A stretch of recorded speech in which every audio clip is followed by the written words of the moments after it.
Sure. So I gave a talk on that this morning because I think it's really interesting what we've learned about clonal hematopoiesis in general as a precursor condition to myeloid malignancies like myelofibrosis or polycythemia vera or central thrombocythemia, and in fact,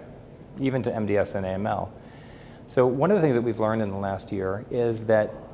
for myeloproliferative neoplasms, there was a really long precursor state, a preclinical state, where patients have clonal hematopoiesis with some of the mutations that will go on to define their disease. And previously, we believed that this period could have lasted months, perhaps years, but now we're beginning to understand that some of these clones emerge very early in human development, even perhaps in utero in some cases, which is really fascinating.